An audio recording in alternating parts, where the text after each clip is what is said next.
Good morning, everyone. I am so happy to share with you today my journey as a chemist from the academe. First of all, I'd like to thank the organizers of this webinar and the people behind the Elementa project. Special thanks to Lani, Glo, and Tessa who contacted me from the very beginning. And for those of you who are not familiar with me, my name is Joey, and I'm currently an associate professor of chemistry from the University Brunei Darussalam. I was from UPLB, batch 83, and I graduated in 1987, BS Chem. I joined ChemSoc in my sophomore year, 1984, and our batch is called Noble Gases. Okay, let me start by asking you a question. I assume that many of you here are chemistry students or chemistry graduates. And so the question is, was chemistry your first choice when you were deciding for your undergraduate course? There are only two possible answers, yes or no, and of course, both are correct answers. All right, ready?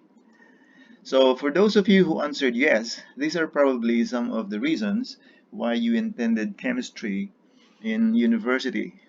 Maybe chemistry was your favorite subject and you always get high grades.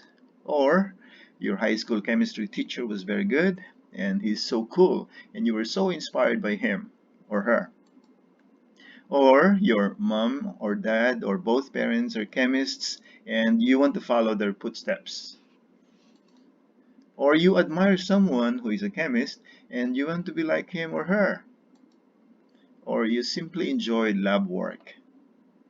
Or probably you want to start a chemical company in the future. So chemistry is your first choice.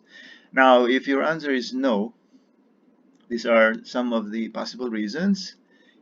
You probably did not qualify for your first choice and chemistry was your second choice. You had no choice. Cheming is your first choice, but it's a quota course, and to make sure that you can go to cheming later on, so you did chemistry instead. And you probably joined ChemSoc and your life was never the same. And so you embraced it altogether. So you shifted to BS Chem after joining ChemSoc. Or your Chem 16 instructors persuaded you to shift to BS Chem. And maybe your scholarship restricted you to do chemistry instead of other courses. You know, throughout my career, I have encountered countless chemistry enthusiasts, and every time this issue of career choice is mentioned, many of us, particularly when we were in high school, were mainly concerned about studies when we were choosing our degree. Very few are extrapolating beyond life after graduation. We normally address that in our final year in the university by attending career talks or nowadays internet search, aka Google. We are so lucky now, because almost everything can be Googled, including career prospects for chemistry graduates. The internet is so rich with information regarding life after graduation. For instance, the American Chemical Society and the Royal Society of Chemistry provides helpful and comprehensive advice for careers in chemistry. If you Google, the most popular career paths for chemists are those in industry and academia. I will be sharing with you the academic pathway, and Gani will be sharing the industrial pathway later on. But of course, there are many other directions that chemists can be successful too. You can be a consultant expert, giving advice on chemistry, chemical processes, and chemical solutions to problems. You can also join the government in many ways. For instance, you can be an analyst or a researcher in a government laboratory. You can start your own company, maybe along the area of production of cosmetics and beauty products, food and nutrition, environmental monitoring, and so on. And because we have internet access, I am not going to talk about something that you can Google. All right? Instead, I will share with you my academic journey from UPLB to where I am now in Brunei. I hope to share useful insights, especially for those who are considering to enter the academic pathways. So this is the graphical abstract of my chemistry journey. It started from UPLB, then to Australia, to Ireland, to Japan, and finally to Brunei. And while you are fastening your seatbelt, I'd like to tell you something very important. Okay, I'd like to share the most important elements of rewarding career. I'm using the word rewarding instead of successful because we have many ways of measuring success. To some, the most successful is the one with highest salary or highest position or biggest investment and huge bank account, highest age index and citations, etc.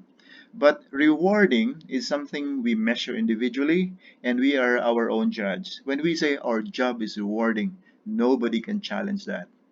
Anyway, this is based on my personal experience and not something from Google. So I should add according to Joey. All right. So the first one is qualification. This is probably the core of any career hunting, and we should be qualified for the job. This includes educational background, primary, secondary, college, university, bachelor's, master's, PhD, MD, and all other Ds.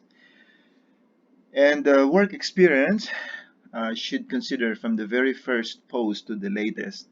Then we have output. In academia, there are publications, patents, H-index, citations, academic awards, etc. And you know, the right qualification leads to the right job at the right time. The second is inspiration. These are animate or inanimate entities that gives us the motivation and reason to do things, to perform and deliver. It makes us flexible as well. Inspiration could be someone very dear to us, a family member, spouse, children, parents, siblings, relatives, boyfriend, girlfriend, partner, best friend, and so on. Or it could be our social advocacy or our passion or conviction. The key point is we derive inspiration from them, so we have a constant supply of motivation. When you are inspired, there is no situation too hard, no burden too heavy, no problem too big, no mountain too tall, no storm too dark. Just like what's in the song, He Will Carry You. Now, you will find that my journey is so full of myself. So I am setting aside modesty for the time being so you can see the whole picture. I'd like you to see how my qualifications and my inspirations play complementary roles in my chemistry journey. So let's begin. So as I said, my chemistry career started at UPLB. But to give you some background, I was actually a transfer student from Luzonian University in Lucena City because I'm from Quezon Province. My family was very poor. I couldn't afford to go to college unless it's free. During that time, the Philippine government was offering some form of financial assistance to poor but deserving students like myself in a form of a loan. The program was called Study Now, Pay Later Plan. To get into the program, there were conditions, and those conditions led me to do BS Agriculture. Now, one of the subjects required in agriculture is chemistry, and I really enjoyed it, particularly because I understood every topic that was introduced to us and always get the highest grades during exams. Halfway through the year, my classmates and I decided to transfer to UPLB, which is known to have higher standards of education, and of course, we believed that we had better chance of getting employed after graduation. When I filled in the application form, I saw BS Chemistry as one of the courses being offered. Then I realized that pursuing chemistry will make me really happy, so I chose chemistry. And for me, that was one of my best decisions because I really enjoyed studying chemistry. So when I shifted from agriculture to chemistry, passion was my inspiration at the time. I had no idea what to do after graduation. My ultimate goal was to finish my studies, get employed, and alleviate my family from poverty.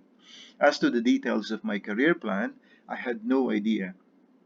Anyway, I have managed to finish my degree in 4 years, and right after my graduation, I was hired as an instructor at the Institute of Chemistry. I never planned to join the academe. It's just there was a vacant teaching post, and as a fresh graduate, I should take every opportunity of getting employed quickly. I remember Lani, she was Lani Ramos at the time. She encouraged me to apply and I followed her advice. So I sent my application and got the job. My first year of teaching was really enjoyable and I discovered that teaching in university is my calling. All right, after my graduation, I took the chemistry board examination, which is compulsory if we want to practice chemistry in the Philippines. I was not expecting too much because I did not enroll in a review school, so I only relied on my own preparations. But it was really a pleasant surprise when the results are released. I was one of the top notchers. I was number 5 and first from UPLB. Excuse me. This was the first addition to my qualifications. Of course, I was happy being number 5, but I was happier when I saw my mom being so proud of me and happy for me. Talk about real inspiration.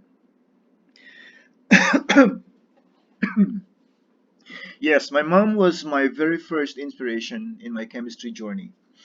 If you are my friend in Facebook, you have probably seen this post, which I did during the 2017 graduation at UPLB. And I would say, without her, I wouldn't be where I am right now. Okay, moving on. In 1991, I did my PhD under government scholarship. I specialized in electrochemistry at La Trobe University in Melbourne, Australia. I didn't do any master's degree. I was fortunate to be qualified for the straight PhD program. In 1995, I finished my PhD work and formally awarded the doctorate degree in 1996. I did my PhD for 4 years. And I have additional qualifications and inspirations during my PhD days. During the time, I got married and I started a family. Two of my children were actually born in Australia, and they are the best inspiration I had during PhD days. And also, while in Australia, I was featured twice in a university newsletter as a result of my work, of my PhD work. This article, which says Important Theory Revised in Chemistry, is the first one, and that is me doing the experiment. And this is the other one. I received a medal from my participation in a chemistry conference. Now, after obtaining my PhD, I returned back to UPLB and eventually promoted to the rank of assistant professor. And then I realized that my life was not only about myself and my career, but more importantly, also about my family. From that time on, I would always consider my family as my first priority, and I made sure that they don't compete but complement with my career. I did my first postdoc in 1987. I was in Dublin City University in Ireland for more than 1 year doing biosensor work. I was also testing the water regarding life in Europe, so I did not bring my family with me.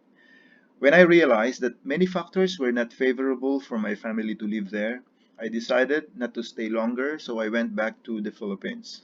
Although short, it was a very productive time for my career. It was during this time when I was admitted to the Royal Society of Chemistry in the UK as a chartered chemist. That means my qualification as a professional chemist is recognized internationally. And when I came back to UPLB, I won another award from the National Academy of Science and Technology, or NAST, as the first prize winner of the 1999 Philippine Talent Search for Young Scientists Award. And this is additional qualification.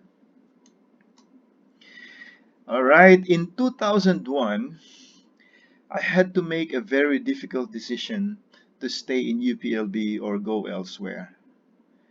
Despite having promoted to higher position, you see, I am already an assistant professor. My combined savings and future financial prospects were not enough to provide for my family's basic needs, such as buying our own house, saving for my children's college education, and so on. That time, I painfully accepted an offer to work for a Japanese government laboratory called National Institute for Advanced Industrial Science and Technology in Tsukuba. It was a full-time laboratory work and did not involve any teaching. This is where I developed my expertise in slab optical waveguide spectroscopy, and electrochemistry. And so I was in UPLB from 1987 to 2001. While in Japan, I was featured in a Filipino magazine called Philippines Today, where I was interviewed regarding my life and, of course, my chemistry career. This is my inspiration in a narrative form. And also, while in Japan, I saw an advertisement regarding a vacant teaching post in chemistry in Brunei. So it was while I was in Japan when I saw this advertisement in chemistry in Brunei. I never heard of that country before. It was a very interesting. It was very interesting because the qualifications they were looking for exactly matched with my teaching and research experience. My job application in Brunei was a very pleasant experience. And when I was shortlisted, they invited me for interview in Kuala Lumpur, Malaysia. It was an all expense paid trip covering my hotel and plane ticket. And after the interview, I was formally offered the job, which I accepted. I started as a lecturer, then later promoted to higher positions such as senior lecturer, assistant professor, and currently I am an associate professor. For me, work in Brunei is the best in my entire career, so I stayed from 2004 until now. So in total and counting, I've been in Brunei for 16 years. And aside from normal teaching and research activities, I have been given administrative responsibilities as well. Right now, I am the Director of Studies under the Office of Vice President for Academic Affairs. Previously, I was Director of Research, Deputy Director of Planning and Development, Deputy Dean of Science, Department Head or Program Leader as we call it here, and also I was Head of Teaching and Learning Center. Now, while in Brunei, I also collected additional qualifications. Sometime in 2004, I was granted the Chartered Scientist designation by the Science Council of the United Kingdom. And I was awarded the Teaching Excellence Award for the Sciences in 2012, and it was very delightful because the award comes with $3,000 cash. In 2017, I was also awarded the Outstanding Teacher Award by the Brunei Filipino Educators Club, recognizing my contribution as a Filipino academic in Brunei. And if you browse through bookstores in Brunei, you will also find this book called Filipinos in Brunei, where my career in chemistry is also shared. Now, for scientists, especially those in the academe, probably one of the most important qualifications associated with them are the publications and citations. And they are reflected in many profiles such as Scopus, Web of Science, Google Scholar, and so on. So just to give you an idea, this is my Google Scholar profile. And this is an evolving information that develops as I continue to pursue my career as a chemist. The important figures here are the numbers of publications, citations, and of course the H index. So far, my H index is 19. So that is basically my journey from UPLB to Brunei. And I hope you get the complementing roles of qualifications and inspirations as I move from one destination to another. Now, at this point, I'd like to give you some practical tips for those who are planning to enter the academic world. All right.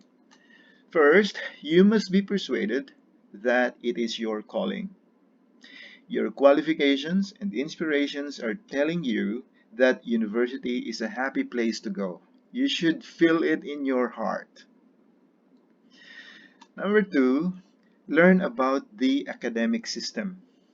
Find out how to get in, and once inside, how to get promoted. How are you going to be evaluated? And are you expected to just teach, or you are required to do research as well and publish? What is that thing they call research group? And where do you get the money to fund your research? The system vary depending on the university or institution. So you have to find out.